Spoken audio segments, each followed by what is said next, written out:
ప్రస్తుతం మనతో పాటు ప్రముఖ ఆధ్యాత్మికవేత్త జ్యోతిష్య వాస్తు పండితులు లలితాదేవి ఉపాసకులు బ్రహ్మశ్రీ నానాజీ పట్నాయక్ గారు ఉన్నారు. గురువుగారితో మాట్లాడేద్దాం. నమస్కారం గురుగారు. శ్రీమాత్రే నమః.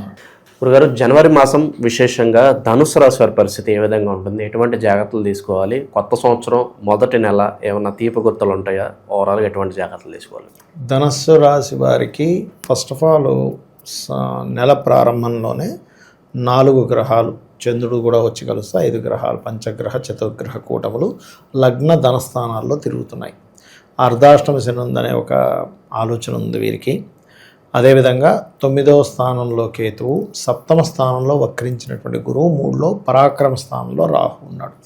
ఎప్పుడు కూడా ప్లానెట్స్ ఎలా ఉన్నాయి, మనకేమి విషయాన్ని చెప్తున్నాయి, ఏ విషయాల్లో మనం జాగ్రత్తగా ఉండాలనే విషయం తెలుసుకుంటే సరిపోతుంది.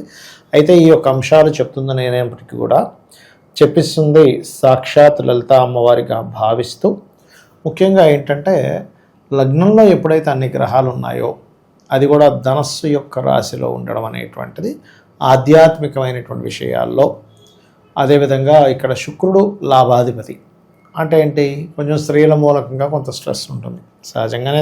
ధనస్సు వారికి ఏంటంటే ఎంత గైడింగ్ నేచరు, ఎంత ఉదార స్వభావం, పక్కవాడికి మంచి చేయాలనేటువంటి కంప్లీట్ పాజిటివ్ ఉన్నా కూడా వీళ్ళకి స్త్రీ మూలకంగా ఇబ్బంది ఉంటుంది ధనస్సు లగ్నం వారికి, పర్టికులర్గా రాశి కంటే కూడా. కాబట్టి అందుకే నేను నా రీసెర్చ్ కూడా ఆ రాశితోనే స్టార్ట్ అయింది, ఆ లగ్నంతోనే స్టార్ట్ అయింది. కాబట్టి పర్ఫెక్ట్గా నాకు ఆస్ట్రాలజీ పనిచేస్తుందని కూడా అక్కడే అర్థమైంది నాకు. ఎందుకంటే ఇది ఛాలెంజింగ్గా చెప్పగలను. ధనస్సు లగ్నంలో పుట్టారు, వృషభ రాశిలో లేదా తులారాశిలో గ్రహాలు ఉన్నాయి. ఆ దశ వచ్చిందంటే వాడికి వివాహ జీవితంతో డిస్టర్బెన్స్ అనేది స్టార్ట్ అవుతూ ఉంటుంది, ముఖ్యంగా శుక్రదశ కనుక వస్తుంది. అయితే ఇక్కడ పర్టికులర్గా ఏంటంటే వీరికి కొంచెం బాధ్యతలు పెరగడం, శిష్యులు ఎవరైనా టీచింగ్ లైన్లో ఉండేటువంటి వారికి శిష్యుల యొక్క ఇది పెరగడం, ఆధ్యాత్మికంగా చక్కటి లైన్లోకి వెళ్ళడం అనేటువంటిది జరగనుంది, అందులో ఎటువంటి సందేహం లేదు.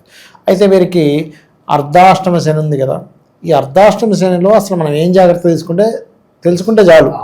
భయపడడం కాదు, ఇక్కడ జ్ఞానం సంపాదించుకోవడం కావాలి. ఇప్పుడు ఏంటంటే ఎప్పుడైనా అర్ధాష్టమ శని నడిచేటప్పుడు విద్యార్థి దశలో ఉండేవాళ్ళు కొంచెం చదువు మీద కాన్సన్ట్రేషన్ తగ్గుతుంటుంది. వేరే వేరే వర్క్స్ అనుకోండి, ఇంకోటి అనుకోండి, శ్రమపూర్వకంగా వెళ్తూ ఉంటుంది. మరి ఇంకొంచెం యుక్త వయసులో ఉండేటువంటి వారికి చెయ్యని తప్పుకు నింద, ఇంకొంచెం యుక్త వయసు నుంచి ఇంకొంచెం కౌమార దశ లేకపోతే ఒక మధ్యవర్తిగా ఉండేటువంటి వారికి ఏంటంటే కొంచెం వీళ్ళు ఏదైనా ప్రాపర్టీస్ కొనుగోలు చేసేటప్పుడు కానీ, ఏదైనా కన్స్ట్రక్షన్ స్టార్ట్ చేసినప్పుడు కానీ కాస్త చూసుకొని చేయాలి, బికాజ్ ఆఫ్ ఈ కాంబినేషన్. మరి ఈ 4 గ్రహాలు 2వ స్థానంలోకి వెళ్తాయి. నెక్స్ట్ ఎప్పుడైతే 2వ స్థానం ధనస్థానంలోకి వెళ్తాయో 13, 14 తేదీల నుంచి గతంతో పోల్చుకుంటే ఫైనాన్షియల్గా మంచి గ్రోత్ ఉంటుంది, అందులో ఎటువంటి సందేహం లేదు. సో మనం ఎక్స్పెక్ట్ చేయొచ్చు ఆఫ్టర్ 13th, 14th తర్వాత గతంలో అంటే నెలంతా కలిపితో 20,000 వచ్చే వ్యక్తికి 10,000, 20,000 అడిషనల్గా వచ్చే ఛాన్సెస్ ఉంటాయి. అంటే ఉదాహరణ చెప్తాను, 20,000 అని కదా, 20 లక్షలు వచ్చే వ్యక్తికి 30 లక్షలు రావచ్చు, 40 లక్షలు రావచ్చు. 30 కోట్లు వచ్చే వ్యక్తికి 300 కోట్లు వచ్చే వ్యక్తికి ఇంకా పెరగవచ్చు, చెప్పలేము మనం. అంటే ధనస్థానంలో గ్రహాలు ఉన్నందుకు. అయితే ఈ ధనస్థానంలో గ్రహాలు ఉన్నందుకు ధనయోగం ఎలా ఇస్తుందో కుటుంబ స్థానం కూడా అవుతుంది. కాబట్టి కుటుంబ వ్యవహారాల విషయంలో కొంత ఘర్షణ కూడా ఉంటుంది, ఎవరికైనా మనీ ఇవ్వడం వల్ల కొంత ఘర్షణ కూడా ఉంటుంది. అయితే ఎప్పుడైతే 3వ స్థానంలో సిబ్లింగ్ హౌస్ అండ్ పరాక్రమ స్థానంలో రాహు ఉన్నాడో, పరాక్రమం ఏదైతే మనిషి ధైర్యం చేస్తాడో ఆ ధైర్యానికి తగ్గట్టుగా వీళ్ళకి ఫలితం కూడా ఉంటుంది. ఓకే, అలాగే విదేశాలకు వెళ్ళి చదువుకోవాలి, ఎందుకంటే రాహు యొక్క ఎనర్జీస్తో శని ఉన్నాడు కాబట్టి అవి కొంతవరకు ఆలస్యం అవుతూ ఫలిస్తాయి, అందులో ఎటువంటి సందేహం లేదు. అండ్ అలాగే సిబ్లింగ్ వరుస వాళ్ళని విదేశాలకు పంపించాలి, లేదా సిబ్లింగ్ హెల్ప్తో విదేశాలకు వెళ్ళాలి. ఒక్కోసారి తమ్ముడో అన్న విదేశాల్లో ఉంటాడు, అలాంటప్పుడు వారి ద్వారా వెళ్ళాలనే ప్రయత్నం కూడా ఫలిస్తుందని చెప్పొచ్చు ఇక్కడ మనం.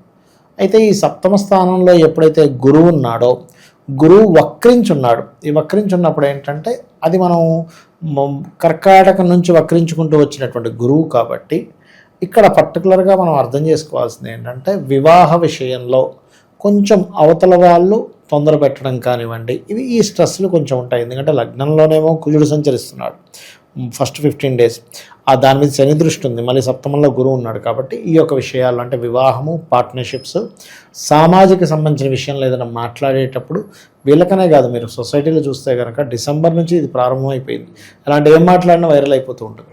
ఇటువంటి విషయాల్లో కొంత జాగ్రత్త వహిస్తూ ఉండాలి.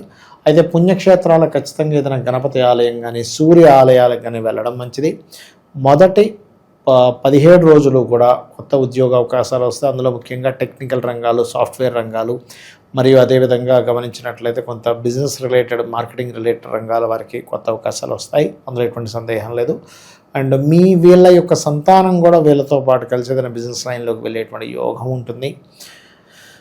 సో కొంచెం ఫ్యామిలీ మెంబర్స్ అందరూ కలిసి కూడా మనం బిజినెస్ ఇంప్రూవ్ చేయాలని ఆఫ్టర్ సెకండ్ హాఫ్ నుంచి కొంచెం, అంటే ఫస్ట్ 15 days కాకుండా సెకండ్ 15 days నుంచి దాని యొక్క ప్రభావం అనేటువంటిది పెరుగుతుందని మనం చెప్పుకోవచ్చు. ఆరోగ్యపరంగా ఎలా ఉంటుంది గురుగారు? వీరికి ఆరోగ్యపరమైనటువంటి విషయాల్లో కనుక చూసుకున్నట్లయితే 6వ స్థానంలో గ్రహమేమీ లేదు, కానీ కొంతమంది చూడండి కొన్ని అంటే కొంత పార్ట్నర్స్ వల్ల సంకరించేవి కొన్ని ఉంటాయి. అంటే వాళ్ళకి ఏదో ఉండే ఇన్ఫెక్షన్స్ వీళ్ళకి రావడం, అటువంటివి కొంచెం చూసుకోవాలి. అది లవర్ కావచ్చు, బాయ్ ఫ్రెండ్, గర్ల్ ఫ్రెండ్ కావచ్చు, జీవిత భాగస్వామి కావచ్చు, వారి నుంచి వచ్చేవి కొంచెం ఉంటాయి అన్నమాట. అది కొంచెం చూసుకోవాలి. సెలబ్రిటీ రేంజ్లో ఉండే వాళ్ళకి ఎలా ఉంటుంది? సినిమా వాళ్ళకి కావచ్చు, రాజకీయ నాయకులకు కావచ్చు, కొత్త అవకాశాలు బాగా వస్తాయండి సినిమా ఫీల్డ్ వాళ్ళకి. ఎందుకంటే 3వ స్థానంలో రాహు ఉన్నాడు, పంచమాధిపతి లగ్నంలోకి వచ్చాడుగా. సో క్రియేటివ్ ఫీల్డ్లో ఉండేటువంటి వారికి, సెలబ్రిటీస్కి కొత్త అవకాశాలు వస్తాయి. అందులో ఎటువంటి సందేహం లేదు. అయితే వీళ్ళకి ఉండే అవకాశాలు మరింత బాగా అనుకూలంగా ఉండాలంటే లక్ష్మీ నరసింహస్వామి యొక్క ఆరాధన ఎక్కువగా చేయాలి. వీరు చేస్తే ఖచ్చితంగా బాగుంటుంది. సో ప్రతి ఒక్కరు కూడా కొత్త సంవత్సరం మనం ఏ పని అనుకున్నా కూడా ఎటువంటి ఆటంకం లేకుండా ముందుకెళ్ళాలి, కార్యసిద్ధి కలగాలని కోరుకుంటారు. దానికోసం ఏదన్నా రెమెడీ చెప్పండి. ఒకటేనండి, కొత్త సంవత్సరంలో కార్యసిద్ధి కలగాలి అని చెప్పి అవ్వాలంటే లక్ష్మీ నరసింహస్వామి ఆరాధన ఎక్కువగా చేస్తూ ఉండాలి. మరియు వీళ్ళు శని బుధ లేదా శని బుధ గురు 3 గ్రహాల దగ్గర దీపారాధన చేసి వాటి చుట్టూ ఒక 9 ప్రదక్షిణాలు చేసుకుని అదే ఆలయంలో ఉన్న స్వామివారికి కానీ అమ్మవారికి కానీ ఒక 3 ప్రదక్షిణాలు కానీ చేస్తూ, అర్ధాష్టమి శని కూడా నడుస్తుంది కాబట్టి వీలైనంత మటుకు ఇంట్లో చండీ లేదా కాలభైరవ అష్టకాన్ని ఎక్కువగా ప్లే చేస్తూ ఉండాలి. అప్పుడు ఇబ్బంది అనేటువంటిది ఉండదు. ప్రజెంట్ ఉన్న గ్రహస్థితి బట్టి ఎలాంటి పరిహారాలు వీళ్ళకి బాగుంటాయి అంటారు? వీళ్ళు ఎక్కువ చండీ పారాయణం చేసుకోవడం, తల్లిగారు, ఎందుకంటే అర్ధాష్టమి శని నడుస్తుంది కాబట్టి తల్లిగారు ఆరోగ్య విషయంలో కాస్త జాగ్రత్తగా ఉండడము, బెల్లము గోవులకు తినిపించడము, తెల్ల నువ్వులు బ్లూ కలర్ వస్త్రం దానంగా ఇవ్వడము, ఆయిల్ దానంగా ఇవ్వడం, ఇవి ముఖ్యంగా చేసుకోవాలి. గురుగారు, ఈ ఓవరాల్ 2026లో గ్రహస్థితి కాస్త ఇబ్బందికరంగా ఉంది అని అంటున్నారు. మరి ఎటువంటి పరిణామాలు జరగబోతున్నాయి అంటారు ఓవరాల్గా? యాక్చువల్గా 2025 నవంబర్ ఎండింగ్, డిసెంబర్ నుంచే ప్రారంభం అయిందండి గ్రహస్థితి. దీనివల్ల ఏంటంటే ఫస్ట్ ఆఫ్ ఆల్ మనకి ఎయిడ్స్ ప్రబలుతుంది బాగా. హెచ్ఐవి అనేది పెరిగిపోద్ది, బాగా విపరీతంగా పెరుగుతుంది. అది కొంచెం జాగ్రత్తగా ఉండాలి. స్త్రీ పురుషులు సాంగత్యం కలిసేటప్పుడు అది జాగ్రత్తలు తీసుకోవాలి, తప్పదు. అలాగే రెండవది ఏంటంటే గాలి ద్వారా వచ్చేటువంటి కొన్ని ఇన్ఫెక్షన్స్ రెస్పిటరీ సిస్టమ్ మీద, ఊపిరితిత్తుల మీద ప్రభావం చూపించనుంది.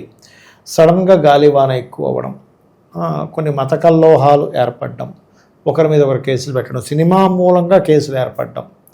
ఇప్పుడు మనకి ఈ అఖండ కూడా రిలీజ్ అవ్వబోతుంది కాబట్టి అఖండ మూవీ మూలంగా కూడా కొన్ని ఏదైనా కేసెస్ ఏర్పడడం, గొడవలు ఏర్పడడం, కొన్ని ఆటంకాలు ఏర్పడడం, ఇట్లాంటివి జరగనున్నాయి. అంటే ఏం లేదు, ఒక మతం వాళ్ళు వ్యతిరేకించడం, అంటే ఇంత వీళ్ళ సనాతన ధర్మాన్ని ఇంత గొప్పగా చూపించేస్తున్నారు కుళ్ళు బుద్ధితో ఎవడో ఏదో ఇచ్చేయడం, అట్లాంటివి కూడా ఉంటుంటాయి. అది పర్టికులర్గా. అలాగే మరొక విషయం ఏంటంటే ఇక్కడ కొంచెం గాసిప్స్, అంటే మనం ఏ తప్పు చేయకపోయినా, ఎందుకంటే మిథున రాశిలోకి వస్తున్న గురువు కదా, అక్కడ వక్రించిన గురువు కదా, వక్రించిన గురువు వక్ర సంబంధించిన ఫలితాలు ఇస్తూ ఉంటాడు. అది కాకుండా గురువు రాశుల్లో ఉండే ఈ 2 గ్రహాలు కూడా ఏం చేస్తుంటాయంటే అక్కడ మనం ఏమీ అనకపోయినా అన్నాడనే ఒక మాట రావడం, తద్వారా అనవసరమైన ఘర్షణలు, అనవసరమైన గాసిప్స్, అనవసరమైనవి. అందుకని ఏంటంటే వీలైనంత మట్టుకు రాజకీయ నాయకులు కానివ్వండి, సినిమా ఫీల్డ్కి వాళ్ళు కానివ్వండి, సమాజంలో ఒక పేరు ప్రఖ్యాతులు ఉన్న వారు కానివ్వండి, ఒక మాట మాట్లాడేటప్పుడు 1కి 4 సార్లు చూసి ఆచితూచి అడుగు వేయాలి. అదేవిధంగా సరిహద్దుల్లో ఈ జల ప్రాంతాలకి, సముద్ర ప్రాంతాలకు దగ్గరగా ఉండేటువంటి వారు, కొంచెం మంచుకొండ ప్రాంతాల్లో లాభాలు పొందేటువంటి ప్రదేశంలో ఉండేటువంటి వారు కాస్త జాగ్రత్తగా ఉండాలి. ఏ దేశం మీద ఇంకో దేశం మీద ఎప్పుడైనా ఏదైనా విమాన సంబంధంగా అటాక్ చేయవచ్చు. ఇది ప్రధానంగా గుర్తుపెట్టుకోవాలి. అయితే ఇది జూన్ వరకు ఈ వాయు సంబంధంగా వచ్చే ఇబ్బందులు ఉంటాయి. జూన్ తర్వాత నుంచి జల సంబంధమైన ఇబ్బందులు ఇస్తూ ఉంటుంది. అయితే ఇక్కడ మనం ఎప్పుడైనా బయటికి వెళ్ళేటప్పుడు మనకి ఎటువంటి ఇబ్బంది కలగకుండా ఉండాలి. సామాన్యం మానవుడు కనుకుంటే వాళ్ళ ఇష్టదైవాన్ని తలుచుకొని వెళ్ళడం చాలా మంచిది, గుర్తుపెట్టుకోండి. అలాగే మరొక విషయం ఏంటంటే చండీ పారాయణం, గోసేవ చేయడం, వీలైనంత మటుకు దగ్గరలో ఉన్న ఆంజనేయ స్వామి కానీ దుర్గాదేవి కానీ అమ్మవారి ఆలయాలకు వెళ్ళడం వల్ల ఎవరికి వారు రక్షింపబడతారు, అమ్మవారి అనుగ్రహంతో రక్షింపబడాలనే మనస్ఫూర్తిగా కోరుకుంటాం. ఓవరాల్గా ఈ జనవరి మాసం ధనుసు రాశి వారికి ఏ విధంగా ఉంటుంది, ఎటువంటి జాగ్రత్తలు తీసుకోవాలి, చాలా బాగా వివరించారు. ధన్యవాదాలు. శ్రీమాత్రే నమః.